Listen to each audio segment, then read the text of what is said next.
Welcome to the Organizational Transformation Kung Fu Podcast with your hosts, Sandi Verrecchia and Jennifer Long.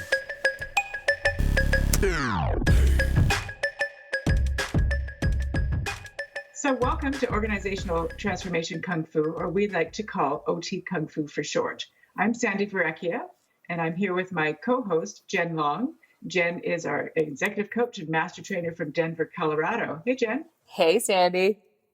Welcome to our podcast. I'm so excited about doing this one today because we're really going to think about things differently than we have in previous podcasts and kind of turn it over to what's happening in trends. Why are people calling us? What are some of the issues that are plaguing the organizations that we're working with? And so we really want to talk about this in terms of OT Kung Fu, because really most of our organizations that are calling us are looking for some change. They're looking for organizational transformation of some sort. And so we thought we would take some time just to talk about what's happening in the organizations that we're working with. And so while Jen is in Colorado, I'm here in Toronto, where it's really snowy today. And I thought we'd just maybe lob it over to you, Jen. Sure. Why are people calling you? What is going on this year? What's the big ask? So I think one of the big things I get contacted about is executives who are looking for better communication with their teams, right? So they've been given maybe some strategic direction. Maybe they are in the place of we got to find the right strategic direction relative to where the organization is going. And sort of that, I don't want to say it's the storming, norming part of the team. Most of these people are people who've been working together for a while. But I think they're dissatisfied with that, how they're playing, how they're doing it. And what they know is they got to raise their game, and they're not really sure what that means. What if we're doing okay. We're getting the job done. It feels all right, but it's not where it could be, right? And I think they're just looking for how do we gain an edge on this? And some of it's they've been the complacency. We're used to each other, and this is just how we work around certain things or we do certain things. So that's where you do a lot of, I think, where people, even though they've been working with each other for a long time, don't self-disclose. You don't really know who you're working with. And so I think some of the trust building, that foundational part of team behavior, what are some of the issues that are going on there? And I'm always surprised at how long people have been on a team together and don't trust what's happening. Yeah, it's funny, it reminds me of a time where I did a 2-day session with a team, and they were engineers. They'd worked together for over 10 years, 0% turnover in this organization. So they had worked together with no injection of new blood for a very long time. And so the night between the 2 days, we did a little, tell us, I don't know, a team building exercise. And it was, tell me something that we don't know, or I can't remember what the exact question was. And so people were sharing little things about their families or what have you. And one of the fellows stood up and he said, I got divorced a year ago. And I didn't tell anybody. And the mood shifted, and talk about trust, right? Everybody sat there going, well, wow, we could have supported you and that sort of thing. So not only did you get divorced, but everything that ramped up before the divorce happened as well, and nobody knew. Oh, and they my work in the gosh. same office. Right. So when you talk about trust being that foundational piece, these people felt that instance eroded their trust. So he didn't trust them enough to tell, and obviously there wasn't enough trust in the team.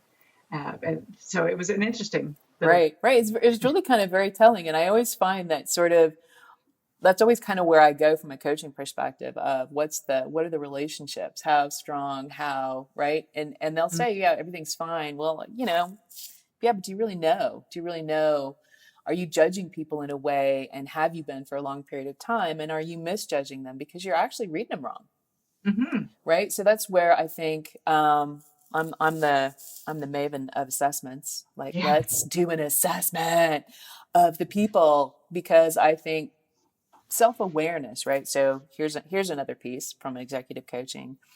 Self-awareness, number one, if you're going to be a good leader, good manager, who are you? What do you know about yourself? What are your strengths? What are your weaknesses? What are your vulnerabilities around certain things? And how are you compensating for those? How are you dealing with them effectively? Because we all have them. We've all got blind spots and weaknesses and all that. But if I know that and I know what they are, can I be productive about how I deal with it? And so one of my favorite things to do is to run a PXT on every team member, because PXT is a deeper understanding of how you think, how you tend to behave under stress and under pressure, and where you're really focused. So the interest part. So a PXT, for those of you who are listening, PXT Select is the assessment. Sandy and I both do those. And then measure thinking style, behavioral traits, and interests. They're designed for hiring and job fit, but they're excellent for development and looking at team behavior Yeah. at a deeper level. So when I do a PXT, I'll do everybody one on one, because I think it's important that everybody who works together get that individual ownership over how they're showing up. So in that one-on-one, they get the opportunity to go, yeah, that sounds like me. Or, oh, what? Right? Oh, that's what that is. I didn't realize that's how that impacts, right? So they sort of have that moment of self-discovery. And then you get them all in a room and you put it all up on one graph, on one Yeah. chart. And they start to see, oh, and I do nothing but stand there and go, so what does this tell you? Right? Mm-hmm. How do you see that? What does that mean? What are the implications? How does that make you? What are the strengths? And that self-disclosure is a huge, where everybody shares their results. And once you do it individually, it's not scary at all. They're fine showing to everybody else. But I think the aha moments of where people are misjudging each other. Oh, I thought she was really super controlling, which would be somebody who's high assertion. Right. But no, she's really emotionally intense, which is that objective judgment. And people who have that high emotional intensity feel strongly, have very strong passion. And so they tend to really put that out there when they want to make a point or sell a concept or a solution to something, right? They want you to feel what they feel, which can feel like they're trying to control it, but they're really not. So it's kind of Right. interesting when you get those kind of moments. Yeah. And, and that's why you're a master coach, Jen, because you could go in and facilitate that and tell them what's what. Mm-hmm. And, this is why people are doing things, but you were just asking the questions and you're there to support them, to get them to pull that information out. Right. Right. Yeah. Because I'm, big on you got to tell me what you see. I can tell you what I see, but then do you own it?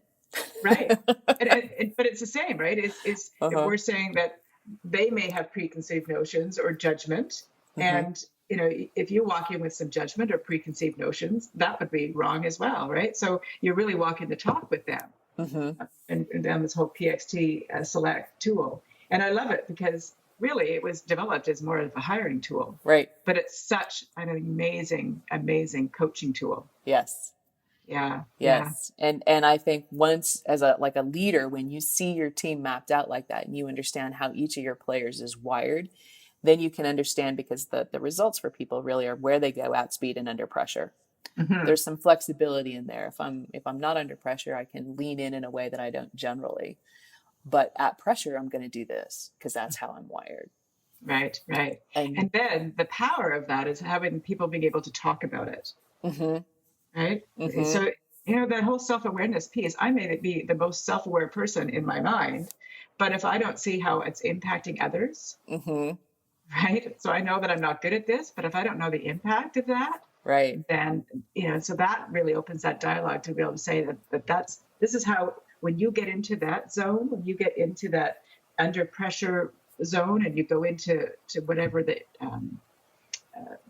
whatever that you're going into, then how does it affect the rest of your team? Do they shut down? Do you get aggressive? Do they get aggressive? Do they push back? And so really tools like that are just amazing ways of helping teams increase Mm-hmm. that communication. Right, right. And so I love the conversations that come out when they realize, so the nature of the way this thing shapes up on the assessment is, the behaviors on a continua. And so you show up somewhere on that continua. And the Mm-hmm. further away somebody is from you on that particular continua, that is where the rub of your relationship is. That is where you have the problems, because the further away, so somebody who's like super controlling versus someone who's super not. Um, and you see that and you go, oh, that's why they bug me. Mm-hmm. you know Right. and then it's like, okay, then what do you want to do with that? Right? Are you going to keep letting it bug you when you know that's just how they roll, or do you want to just say, okay, when that happens, how do you deal with it? Mm-hmm. Mm-hmm. Yeah. Yeah. That's great. And so one of the reasons, so clearly people are calling us for increasing communication and tools and things like that. Another thing that I think is happening a lot is um, that whole dysfunction that's happening on a lot of teams, where Mm, the trust has either never been built or it's eroded, allowed to be eroded to a point where there is no trust. right. And so I get a lot of calls where I'm having one tomorrow actually, that um, the head of the area just doesn't see the impact that they're having, and there's little trust, and they just need help, Hmm. and they don't even know it's a trust issue. There's so much dysfunction, they don't know where it's even coming from. Right, right. And that's always, people always feel like, oh man, that trust thing is so tough, right? And it's because it's not just the behavior. It's not just, I know you're going to throw me under the bus in the meeting. I know you're going to point finger, that shaming and blaming Yeah, behavior gonna that roll your people do. eyes. Yeah, all that kind of stuff. There's that element that people can put their finger on. But then there's this whole other silent side that people don't really talk about of, I don't feel supported. I can't ask for help. I can't screw up because I will just be shamed. No one will lean in. Mm-hmm. And that that kind of open, vulnerable ask, right? Or the grudge holding. Yeah, yeah, and that goes deep. Deep. I always say that's where the water cooler comes into play, right? So you'll Right. find an ally and they'll talk to them about this fear that they have, that they can't ask questions, or that they're alone or nobody's going to listen, but they won't share it with the people that matter, the people that are making them feel that way, because there Right. is no trust. Right. And so then your dysfunction creates chaos, because people are angry and these little sidebar conversations. And how do you mend that? How do you get it back to place? And it's one of the tools that I really like, and I think Jen, you use the same one, is the 5 behaviors of a cohesive team from Yeah. Patrick Lencioni. Yeah. That's a great program It to get is. people really talking about what's breaking down that trust, Mm-hmm. and then that ability to have that, what he calls vulnerability based trust, where you know that if you say something, people have your back. Right. You're not going to be in isolation. They're not going to roll their eyes. Right. They'll listen. Right. And it's interesting, the initial meetings when you get into that, because right, so 5 behaviors, when you do that program, you assess the team, right? You Mm-hmm. sort of, everybody gets online and they run through a very quick assessment about how do you see the team relative to trust, to conflict, to commitment, to accountability, to results, all that. And the 5 behaviors, if our listeners don't know, it's a very simple 5 behavior model that all of them work together at the same time, right? So trust, conflict. How do we do conflict? How do we, once we've come through the conflict, are we good at committing? And when we're committed, do we hold ourselves accountable for those commitments? And do we have shared results? Right. Right. And those are, what I love about it is it's a super simple model to give context of what teaming really is. But the discipline, I mean, talk about Kung Fu. It's super disciplined, because people in that moment, when you're in there with your team, peer pressure there is really a good thing. Mm-hmm. Because when you're all subscribed to, we're all going to do this better, you really do have to look to each other, not just the team lead. And I think a lot of people live in a team culture where they tell the team lead, but they don't tell the team players. Right. So a lot of this, let's run to mom and say, so-and-so took my toys. And then you go talk to them. And so I Yeah. think team leads spend a lot of time with the politics when they should be saying, whose job is it to tell that person you want your toy back? That you go tell them. Yeah.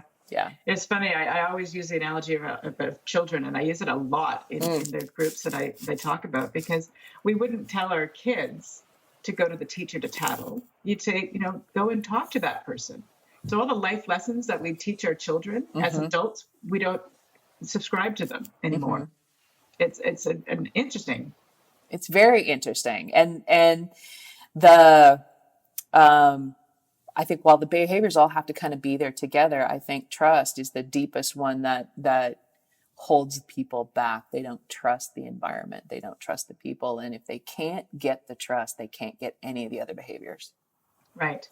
Right. So it's the biggest barrier when you've got dysfunctional teams that aren't performing. So that's a huge one. And I think some of the work that I've picked up in the last few years is very much around, because people don't work so much in isolation anymore. Everything's team. Yes. Most of the stuff you do, your company, nobody works. The success isn't done by somebody alone. Mm-hmm. You've got to engage with folks, and so team skills are huge in terms of being a high performer. Yeah, then you layer in virtual teams, which are very popular now. Mm-hmm. And then you don't even have that face-to-face with the body language that you can see, well, why is that? What does that person look like when they're saying something? So, I don't trust them. Mm-hmm. But, it's hard to build trust when you're not seeing somebody on a daily basis. Right. So lots of factors. And I love the whole the vulnerability thing. And I think people, when you get into the learning around this model, they talk about vulnerability, and I think people typically, which is that openness, right? Yeah. Standing in that vulnerability of, I've made a mistake or I've screwed this up or whatever, and how hard it is to do that, and getting the team to let go of vulnerability as a weakness. Yeah. Right. It's so I've started adding in some of the Brene Brown thinking on vulnerability to help get people through that trust barrier. To say, yeah, because she always represents vulnerability as this, place of shame. Right. And how do you stand in your own shame, especially if you've messed up, right? Yeah. And the flip side of that whole shame vulnerability coin is courage, right? How do you stand in courage? Because that's why I think people feel it's so scary, is because it is. You have to be courageous to say, I messed up. You have to be courageous to say, I'm willing to fix this, but I need help. And it takes courage. And so when you say to people, she has this question in her book that I love, where she stands and says, when have you in your life, yourself or somebody done something courageous and it didn't come from a place and it didn't involve being vulnerable? Is it possible? It's not. No, it's not. So. The two are linked. So it's an interesting moment for people when you just flat out say, you're going to have to be vulnerable because you need to be courageous. Yeah. And you think about leaders today, they're not taught to be vulnerable. No. They're not, I think they're taught to be courageous in some way, but it's more around results and things like that. So courageous comes in this package of strategy and package of process, but not in terms I think because we think of courage as boldness, Yeah. We Yeah. don't think of courage as vulnerability. No. And I think if you really think about what courage is, it's totally vulnerability. Yeah. Letting yourself be that. Mm-hmm. Yeah. Mm-hmm. Yeah. I And haven't read that book for a while. I have to dig it out my take it out. bookshelf. Readers, Yeah. listeners, read it. Fabulous. Brene Brown, for Brene sure. Brown. For sure. Yeah. Yeah, And an it's easy the read squishy too. part. Everybody's like, but she makes it very easy to understand. And I think that if you're gonna do, so team and communication, all that stuff, there's an element there. I think that is really important because relationships, right? So if the other thing we get called on a lot is communication problems, right? Hmm. I can't, these people can't communicate. We're not talking to each other, which is what's breaking the trust. And the Right. trust is not, in as much as it's a team skill, it's also, relationship driven, right? If I'm having a relationship, it's founded on trust. If I Yeah. don't trust you, I'm really not having a relationship. So it's a vicious cycle, Right. really. Right. Right? It's like, it's fundamental. And it's that, I ask people when I'm working with them, why do we have work relationships? Why do you need one? Why is that important? Mhm. And it's funny because they'll stop and they'll think, from my perspective, I'm like, yeah, I can't do it by yourself. You have to have work relationships that function. And Yeah. I'm like, what makes a relationship function? Well, trust, Mhm. job one, right? And equity, win-win, Yeah. right?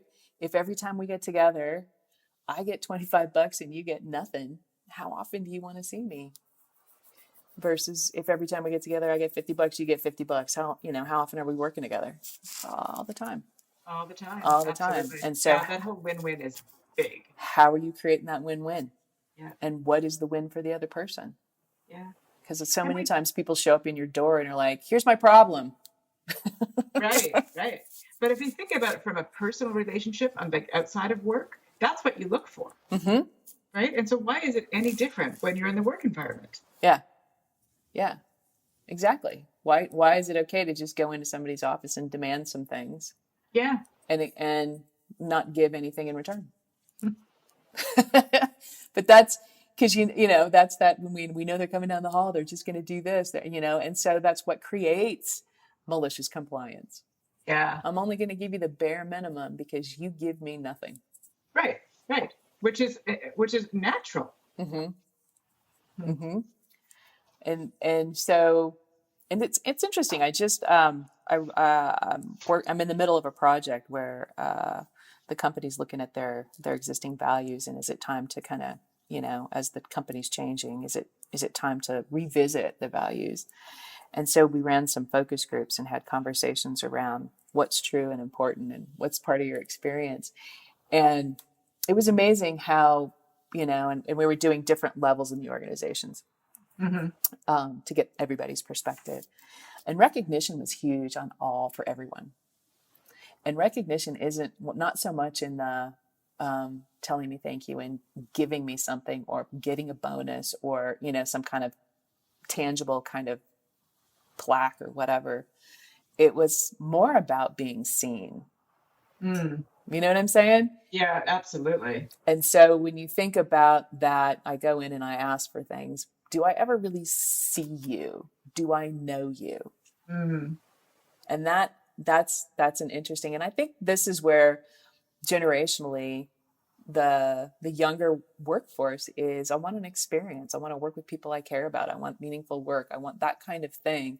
So this becomes more important from a management standpoint of, do you know the people, right? And it gets harder the bigger your organization is. Absolutely. So how are you doing that? How are you really knowing people? And historically, this isn't new information, right? Napoleon was infamous for this, right? People would follow him to the nth and do his beck and call because he could recall where you were from, Hmm. something meaningful about you. He would hold these details, obviously, and leverage them. But it's one of those things is people never forget when people know they're seen. Right. Right. I can think of many, many times when, at me as an employee, kind of growing up in organizations, wanted to be seen. Mm-hmm. But it's interesting because those skills, they're not taught. Mm-mm. We take all these really good functional employees that are really good at their job, and we put a leadership title to them, but we don't give them those tools. We don't teach them why being courageous is important. We don't teach them why trust is so important. And now a lot know it, Mm-hmm. but what do they do with it? How Right. do they actually make it come alive? And it's the true, really strong leaders that can knit all that together to say, I'm not just going to be a good leader in terms of getting things done, but I'm going to see the people around me and I'm going to bring them up with me. Mm-hmm. Mm-hmm. I mean, it's funny, right? Because right now in the environment, all the blogs, all the articles, it's about the soft skills. Mm-hmm. It's all about the soft skills Yeah. because the platforms and the data and the distance have allowed us to engage at a level that bypasses the critical part of trust and win and shared and clear that needs to Mm-hmm. happen for the work to be both, contextually meaningful and successful. Right. Right. And that's why people call us. Really? That's it. Yeah. Yeah. That's That whole very idea. much about, it's very rare where I have to go in and do anything that's not person to person at some level. Yeah. Yeah. Although I have to say, it was really refreshing and interesting. I got a call a couple of weeks ago from a construction firm, very large construction firm. And they said, we have nothing wrong. Our culture is great. But we wanted to bring a coach in because we want to make sure that we don't lose what we have. Mm. Right. And they had just promoted 2 people into management roles that had never managed before. Mm-hmm. And they wanted to make sure that they had the tools to be strong leaders before cracks started happening. They wanted to fix it before, Right. even not knowing that something had to be fixed. But Right. they wanted to make sure that they had those skills. And I thought, wow, that is a culture that you don't come across very often. Yeah. In construction, no less. I know. That's impressive. Yeah, it was pretty cool.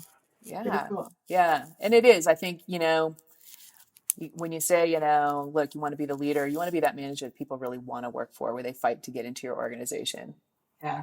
Because that's when you've got the right juju going on in terms of those things. Mm-hmm. And over the last couple of years, the neuroscience, right? The neuroscience that says we are more driven it's more important for us to be connected to each other. That connection is way more important than our own personal safety, which kind of flips the bottom part of Maslow's hierarchy of needs, where the hierarchy typically says you've got to have safety and security first and foremost before you can get to relationship and interaction. Right. And what the brain sciences says is no, you don't. It's that connectivity and interaction, which is way more important than the personal safety and security, which I find very compelling because that speaks a lot to culture in a business. And if people don't feel connected to it and they don't feel connected to their teams, right? The disengagement quota. Right. And they won't feel safe and secure because they won't stay. Right. Right. I don't feel safe. And there's all this talk around psychological safety, right? I get psychological safety in the meeting, and how are we doing crucial conversations with psychological safety, or I don't come in and shame and blame you, which is the norm. And it's because that's all very much tied together. And so when you've got good soft skills, you understand when I say psychological safety, what I'm talking about. B, you know how to engage that. Yeah. In a meaningful and authentic way. And I think some people walk around with this, who's got time for that? This takes so much time and effort. And really, if you're good at it, it doesn't. No, it is who you are. Yeah. It's an easy place to step into because you're always there. Right. And it's not an act. And I think we all know good leaders, they're not actors. They're not. It's And that intrinsic. is some of the most impacting coaching that I've done, is where you get the feedback, where you work with the one guy who was the biggest jerk in the box, could get results all day long, right? Because that's what gets promoted. Mm-hmm. But heads on poles outside his office, right? Like, don't mess with this guy. And when you start to give those people soft skills, the impact. So, right. So, and I will tell you, it's not just, and this is the other part of the coaching package is it's not just a skill set. It's also a mindset, and you're working on both and when you take that on. Yeah. But they have to want to do it. Yeah. Yeah. They have to see the value in it. If they don't see the value in it, that hence the willing participant. For sure. Right. So there's a lot of reasons that but similar, right? I think that all the work that we do, there's these underlying pieces that just are always really similar, right? The accountability, the trust, the lack of EQ, the need for the soft skills that we're not taught well in organizations. We do a lot of training, but a training tends to be a one and done. Right. But how do you actually take that training around the soft skills and engage with them and actually use them? And it's like every other training or skill. If you don't use it on a daily basis, you lose it. Right. And I always look at communication skills like yoga. It's a practice. You do it every day. Some days your muscle memory is really good, really flex, really hot. Some days a little stiff. Not so great. But it's something you have to work on all the time. And so I think part of the reason that coaching, why it works, is we're the coach that stands there and helps you in the practice. And the practice is where all the shift happens. So the team facilitation, the one-on-one where you work through it, that kind of stuff. That's really what it is. Right. And when you can get to that point, don't you agree, Jen? That's where that organizational transformation comes through. Right. And that's why, I really like to talk about this and that whole idea of that whole kung fu idea, because it is a practice. Right. You have to be disciplined. You have to want to live it on a daily basis. And that's when transformation happens, either personally or collectively within an organization. Right. Yeah.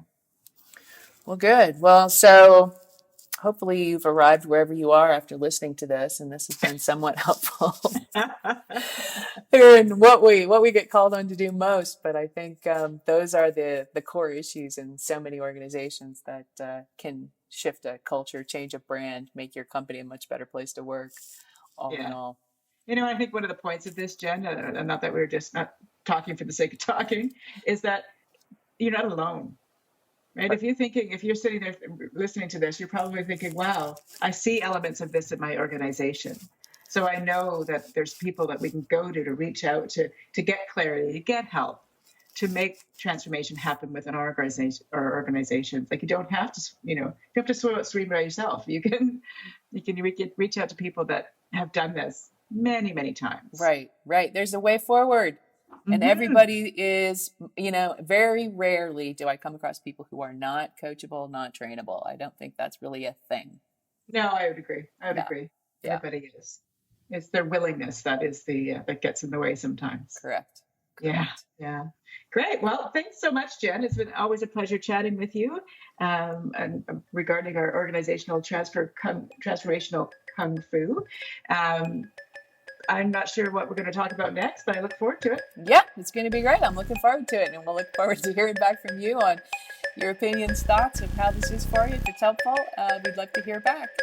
And we'll talk to you soon. All right. Bye, Jen. Bye. Thank you for listening, and please visit Sandy's website at satoriconsultinginc.ca. That's SATORI consultinginc.ca, and Jen's website at managementpossible.com. Thanks again.